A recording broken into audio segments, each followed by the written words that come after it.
Hello and welcome again to an episode of Crux interviews with the movers and influencers in the Catholic Church. I am speaking here today with Father Robert Budzinski, Rector of the Pope St. John Paul II Divine Mercy Shrine in Salem, Massachusetts. Welcome, Father.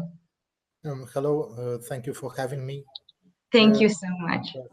Let's just start out by talking about what your work entails and what you do at the shrine. Can you explain to us what the purpose of the St. John Paul II Shrine of Divine Mercy is? So purpose of our shrine is to explore Divine Mercy message, and we do it through adoration every day from 3 to 7 p.m. 3 is, of course, the Divine Mercy Hour, and people come and pray the Stations of the Cross, Chapel of Divine Mercy. They have 4 hours of adoration. After this, we have Mass. And also there's a influence by the adoration for Salem, because Salem is known from witchcraft, not much more from Divine Mercy. So. And also we have a relic of St. John Paul II, which was given to us from Cardinal Shanomali, and people come and they want to pray by intercession of St. John Paul II, and it's a big thing for them and for us. And what can you tell us about the attendance? Many people come to the shrine. It's still new, so the word is spread. We have healing masses on Mondays, so I can say that it's quite a good number of people. To adoration during the day come around 20 people during the day, and on weekdays we have 200 people, I can say. And for those of us who are familiar with St. John Paul II, we know how important St. Faustina Kowalska of the Divine Mercy devotion was to him. But for those who don't know the story, can you sum it up and explain to us what role it played in John Paul's spiritual life?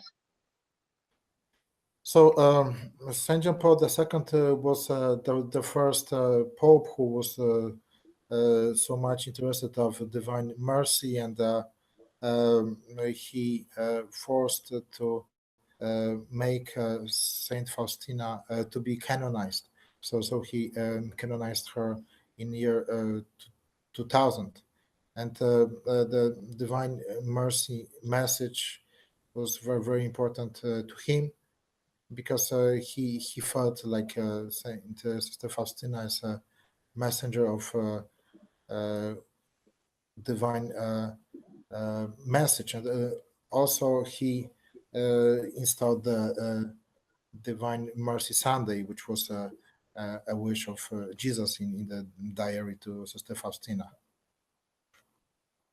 And we all know that it was very special devotion for Pope John Paul II.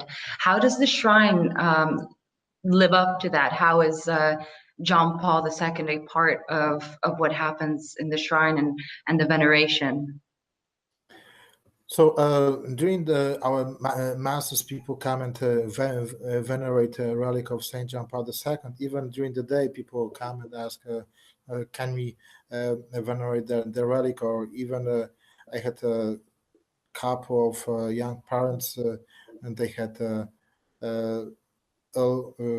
kids, and they asked for blessing of the relics. They wanted their kids to be healed by the intercession of Saint John Paul II. So people come and pray, and they believe the intercession of Saint John Paul II. Have there been any healings? I don't know yet. Oh, maybe in the future, hopefully. So what can you tell us instead of your plan for developing this shrine? Where is the plan? What is the plan going forward? So the plan is about pilgrimages, and Bishop Mark O'Connell, who is Bishop of our North region of Boston, he starts to do some pilgrimages, and it's about spreading the word of people who can come here from Boston, in area of Boston. Also, we have a Shrine of Divine Mercy in Stockbridge. It's been for 30 years, and people know about this place. People don't know much more about our place. So we think about developing pilgrims to come to spread the news about Divine Mercy, about the presence of Saint John Paul II in our shrine. And you spoke about this growing community around the veneration that was very dear to St. John Paul II. Do people only come from the United States and Massachusetts, or do you see people coming even from further away to visit the shrine? For now, I met people mostly from Massachusetts, but also some people came from Arizona, and they heard Father, we heard that there's a place that we can have a confession here. So we came, and in 2 hours we have to fly back home. So people know that we have a confession also, and people come. I had people from Arizona, from Illinois. We will see. And finally, what can you tell us about this shrine that you think makes it special, and how do you think it's an important part of the community?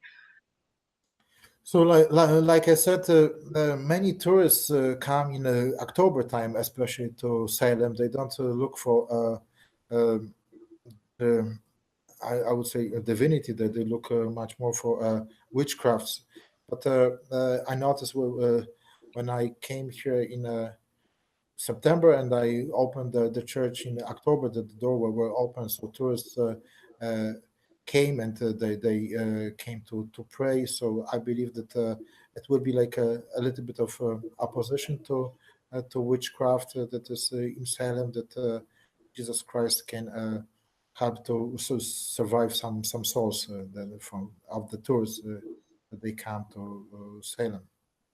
So if I can sum it up, basically a place that is known for its touristy shops and witchcraft and sorcery can now become a place of worship, especially for, of course, Divine Mercy and the memory of John Paul II.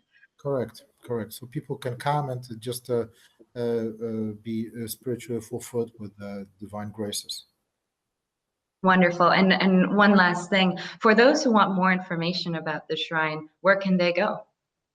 So it's in the center of Salem. We can say it's 28 St. Peter Street, Salem, Massachusetts. So it's a big parking lot. So we can have many cars here, and our shrine church. And there's also a big signage saying that there's a Divine Mercy Shrine of St. John Paul II.